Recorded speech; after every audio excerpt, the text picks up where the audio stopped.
Hi friends, आज मैं एक सैड सॉन्ग बनाया हूँ जो कि बहुत ही अच्छा सॉन्ग है, जो कि नीलकमल सर का है। और आप सब वीडियो को देखें, लाइक करें और चैनल को सब्सक्राइब करना ना भूलें।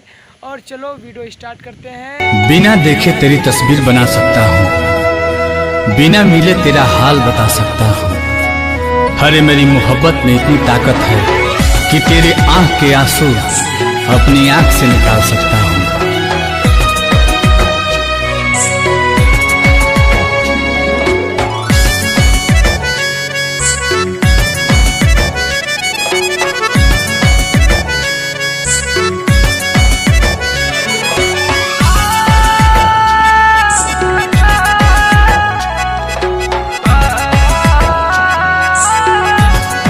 बिछड़ के को पल तोह से जियल बाटे गवारा हो।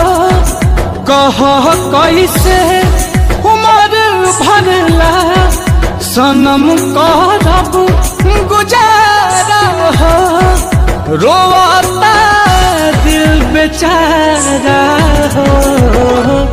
होई प्यार न दोबारा होई प्यार न दोबारा होई प्यार न दोबारा होई प्यार न दोबारा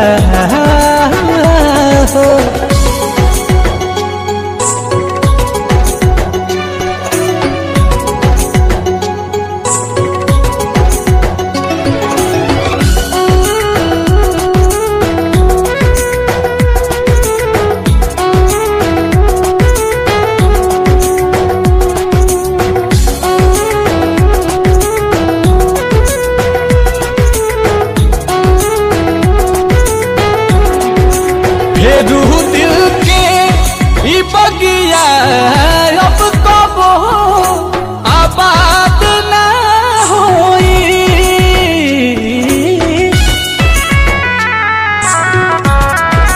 सिवा तोहरा रहे ना प्यार कबो तहरा बात ना होई।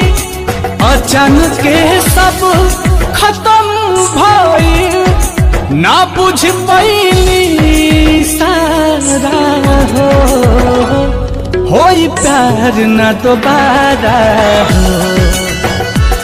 होई प्यार न दोबारा होई प्यार न दोबारा होई प्यार न दोबारा